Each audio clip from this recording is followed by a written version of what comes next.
My father believes that a man is the head of household. My father believes a lot of things that may not. My father's never going to lead with his pronouns in any room, and if he has to, he'll rather leave the room.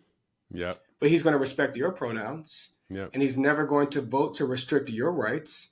And he's never. In fact, he believes that that's why he fought in the military, was to protect your right to express yourself and to have the health care that you need, whether that's an abortion or gender affirming care. He fought for your right to do that. But based on the attitude of this party, my father, who believes some of the things he believes, is no longer welcome here.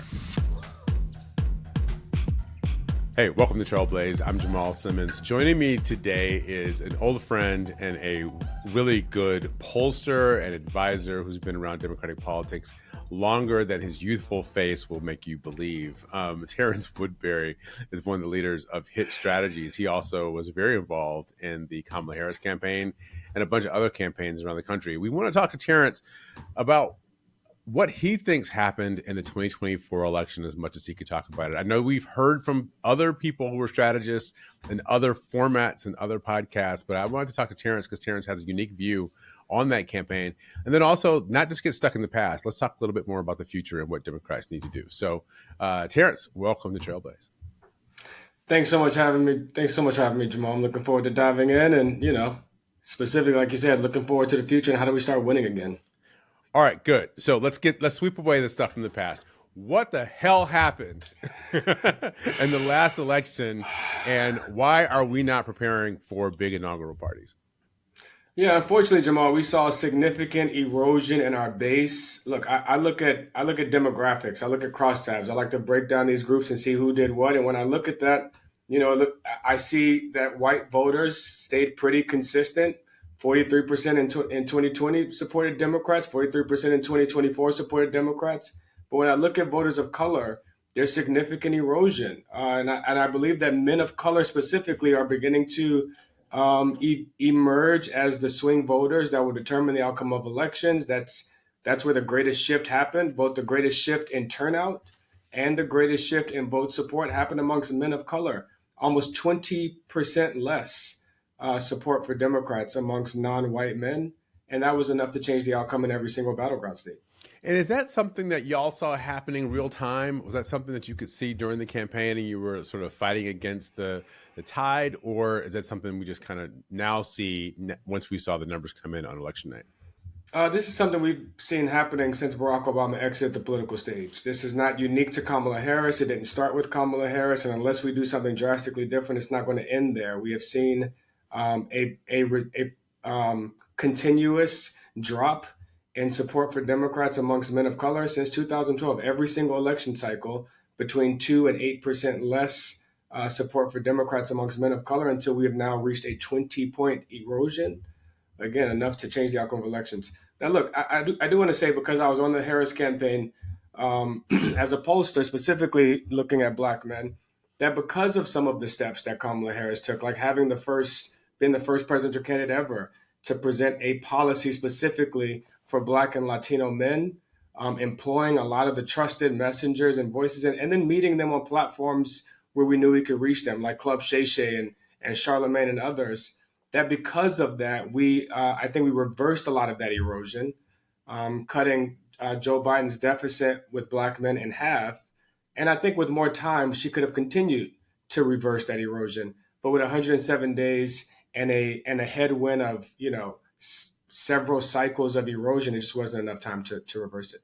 Do you think the campaign and its allies, let's just not stay on the campaign. Do you think the campaign and its allies spent enough money and time and resources to try to fight that back, or should they have done more? I think that Democratic campaigns in general have a tendency to prioritize resources on what we like to call general market. Mm-hmm. As a comms professional, Jamal, yes, exactly what I'm talking about. Yes. But when they start making budget allocations, there's a significant amount of the budget that goes towards general market, which is defined as white, and then there are constituencies that get the remainder of those resources. Well, the truth is, for Democrats, the general market is not just white. The general market for Democrats, especially in battleground states like Georgia, Arizona, North Carolina, that those are majority people of color. And so I think that that resources have to reflect that. I think that personnel has to reflect that. And then we would see strategy and messaging begin to reflect that. Okay, so looking forward, we are coming into an environment where Democrats, while the federal level did not go as well as we wanted it to, right? We lost the presidency. We lost more seats in the Senate than we thought we were going to, and we didn't take the House back, which is something that we wanted. So the federal election to me was decisive. Now, even though the numbers were small, it's a 1% race, it still was decisive if you look at the totality. But at the state level, we did pretty well. At the state level, we had governors in places like North Carolina. We saw senators. We also did, some of the senators held on despite Trump winning a state like Michigan or Arizona, where we picked up 2 senators, U.S. senators. We saw in North Carolina where we got rid of the Republican supermajority in the North Carolina legislature, so that now the Democratic governor can govern without having all of his decisions overtaken by the Republicans. And some state court judges. We did a fairly decent job at the state level in the wake of kind of a Republican onslaught at the federal level. So all is not lost, right? No, that's right. Look, Democrats did better than Kamala Harris in every battleground state. And I think there's a lot of soul searching we're going to have to do to figure that out. I tell folks all the time, I'm not in the business of telling my opinion. I tell the opinions of the voters that I talk to. And frankly, I haven't had a chance to talk to voters in Georgia and Michigan, Arizona post-election to ask them why the ticket splitting. Why does she do much better why did Democrats do better at the top of the ticket than down ballot? So I'm looking forward to finding some of those answers. But I agree, Jamal, all is not lost. But we are going to have to get serious about reassembling this coalition. So that's where I want to stay, because you said an important thing. We were talking about the campaign. I know everybody wants to, but this has been a generational slide that we've seen. And one question that's just raised for me is, I know we can overdo this thing about men, but men in our party, I heard it literally the weekend before Election Day. We had a young guy come to our house to do some work in our house, and he started talking about how he was voting for Trump, young man of color. I was like, really? Why? So I heard it. I've heard a lot, right? So the question for me is, what is it about the Democratic Party today that doesn't make men, even liberal, progressive guys that I know, say things like, oh, I'm just a straight white guy. Nobody cares what I think. Right? like I'm going to vote for her, but I'm a straight white guy. Nobody cares what I think. What is it that is holding us back in terms of being able to reach out to people and make sure everybody feels included in the coalition that we're trying to build, that includes, frankly, a lot of straight white guys? Yeah, look, during post-Obama, we talked a lot about racial anxiety and how white people felt like they were losing their position in a rapidly diversifying society. And it is true that America continues to diversify, and it's not going to stop no matter how many walls we build, no matter, who we ban. America will continue to diversify, and I believe that is our strength. But what we haven't talked enough about is how, just like a lot of white Americans feel like their position in society is changing, men feel like their position in society is changing. And I think that Democrats have to do a better job of a couple things. One, men are angry as they see this shift happening. They're angry at systems that they believe have failed them, not just the political system, but financial systems and education systems. All of the places where men are beginning to underperform, they're angry at those systems. And one party is offering to defend those systems, and the other party is offering to blow those systems up. So let me ask you, is it policy? Is it language? Or do Democrats need an attitude adjustment? Is it attitude? Are we just, everybody's pissed off and we're trying to have a college seminar? Is that part of our problem? I believe it's the latter too. I don't believe it's policy, because as we see that the majority of Americans and the majority of men Americans agree with Democrats on policy. Look, when Kamala Harris put out this Black men's agenda for economic prosperity, I mean, it's overwhelmingly popular, right? They support all the things in the agenda. So I believe that most of our politics have become post policy, and that's going to lead to the second two things that you listed there: the message and the attitude. I do think we have to update the message to appeal more to men, and specifically men of color. And I think that message has to reclaim values that are important to men of color, values like masculinity and spirituality and family and patriotism. I tell my Democratic friends all the time, not all masculinity is toxic. Right. And so we're going to have to create, we're going to have a conversation about what is the role of masculinity in an evolving society, and what does that mean for men. Well, But can on I the just say this? attitude adjustment, yep. Yeah, I think there are two things that we also have to get on the table, and we have to have frank conversation with our white friends and allies about this, because white people are going to have to talk to white people about racism in the new America that we're creating and how it is, what the role is, the place for white people in the coalition that we're building. You and I could do it. I can talk about it. I'm happy to do it, and maybe it may fall on us to do some of it, but I feel like they're more credible messengers if somebody who comes from their community can come and say, listen, here's how it is we all live together. Here's how it is it all works. Here's how it is you're going to be able to feed your family. Here's how it is we're going to have the society, number one. Number two, I have thought for a generation, I've said this before in public, if white people talk to white people on Monday the way that white politicians talk to black people on Sunday, we would all be much better off. Right? Because when white politicians go to church, they talk about values. They talk about the underpinnings of the why question, why it is they're Democrats, why it is we have to do the things that are important. It's not just about whether or not it's rooted in Judeo-Christian, kind of philosophy. It's really, or religion. It's really about who am I? Why do I believe this? And what's this project that we're all in together? We do that on Sunday when we talk to black people. And then on Monday morning, we go into a boardroom or we go into some event, and it's like we're having a policy seminar. No, I mean, look, that's spot on, Jamal. But I think we all have these conversations with America, right? And I give the example when Barack Obama was running for president, and he understood that racism had the potential to undermine his candidacy. He didn't whack his finger at white people and say, "Shame on you for being racist." He had the race speech from Philadelphia, his most important speech of the campaign, in which he explained how even his grandmother, who he loved more than anybody in the world, right, held unconscious bias because of how she had been conditioned by society.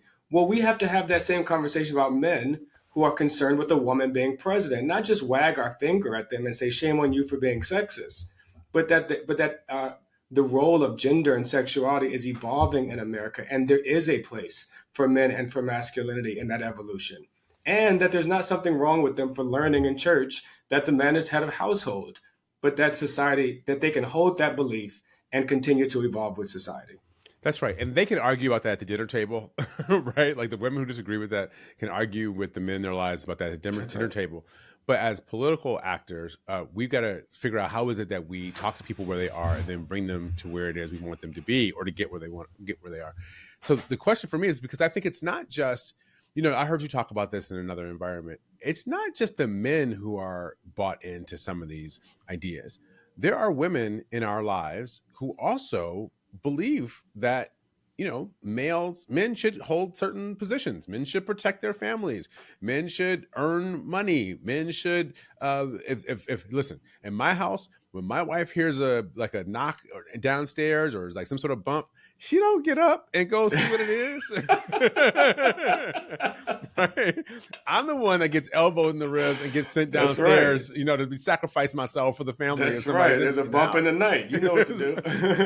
And so that is something I think we have to also recognize, that this, while we talk about this about men, that there are a lot of women who also are raised in a culture where men and women have both have roles to play in their lives and their families. And that doesn't mean, because a lot of these women, like in my family, they work every day. They put money into the pot. They put food on the table. They, my mother, I'll say this now, my mother carried a gun in her purse when I was a kid, right? Like they do the things that were, that they need to do to take care of things, but they also want men to do things that they want and for men to feel included and involved. And when men are sitting around watching football games and talking trash, they don't feel like the men are accosting them. They just feel like the boys are in the living room doing what boys do. And when they get done, I'm gonna send them outside to go rake the leaves and go clean up the house.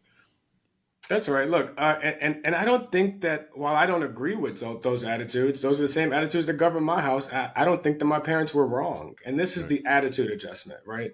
Is because Democrats are going to have to adjust this attitude where if you disagree with us or if you believe something different, then you are not welcomed. This is a big tent party, and big tents are going to have a lot of ideas. I don't think it's our job to change what people believe. I think it's our job to change how they vote, right? My father, Right. and this is where we get to some of It's a the really important progressive. point you're making. Can you make that point again, just so the people in Yeah, the listen, back? listen, listen. We don't have to change what everyone believes, and most important, we don't have to make them feel bad for what they believe. My parents shouldn't feel bad for believing that my father's the head of household. They should just vote appropriately. And look, the example I always give is my father, right? My father believes that there are only two genders. My father believes that a man is the head of household. My father believes a lot of things that may not. My father's never going to lead with his pronouns in any room, and if he has to, he'll rather leave the room. Yep. But he's going to respect your pronouns, Yep. and he's never going to vote to restrict your rights. And he's never. In fact, he believes that that's why he fought in the military, was to protect your right to express yourself and to have the health care that you need, whether that's an abortion or gender affirming care. He fought for your right to do that. But based on the attitude of this party, my father, who believes some of the things he believes, is no longer welcome here. Well, you said this I saw previously, and I think it's right. If you're talking about protecting, and I thought this during the campaign, it's our job for men who think they ought to protect their families, right? To protect my daughter, my wife, my cousins, protect their rights to their own healthcare choices, protect their ability to make their own decisions without the government telling them what to do. So it doesn't, again, get back to, we don't have to change our policies. That's exactly right. We're just talking about them in a way that invites everybody into the discussion. That's right. Change your attitude. Right. We're not trying to change the policies, right? Like, as the head of my household, it's my responsibility to protect my family from intrusive governments. Or like, if if God gives us all freedom of choice, then why should government give any less than that? That's how we wrap our progressive issues in values that frankly a lot of men of color are hold much more valuable than they hold the Democratic Party. So we talked a lot about men. Before I let you go, let me just say this. Also, we don't talk enough, I think, in the Democratic Party about people making money. People want to get paid, right? Like people want to make money. And I think we are resistant in many ways to talking a lot about how, look, it's okay to just want to make money, buy a bigger house, have a nice car, get your, buy some better clothes, like whatever it is you want. It's okay to want to do that. Obviously, we want to do that without taking advantage of people, but we want you to be able to do that. There was a woman that the vice president met when I worked for her who talked about how she wanted a child tax credit because she wanted to make sure that she could keep building her business every day. And what was happening then was like every day at 3:00, she had to stop working her business so she could go pick up her kid from school. And if she had her kid in childcare after school, she would be able to keep her business going for another couple of hours. We've got to be able to talk about those policies that we have that also talk about protect your right to keep your business going, to work an extra shift at the plant if you've got one, to like make sure that to do the things that your family needs to keep going economically, as well as all the social goods that we're trying to create. That's exactly right, Jamal. And frankly, people make more money under Democrats. We just don't know how to talk. We don't talk about that often enough, right? And one of the most important qualities to most Americans is self-determination, right? People don't want to be taken care of. They don't want to be rescued.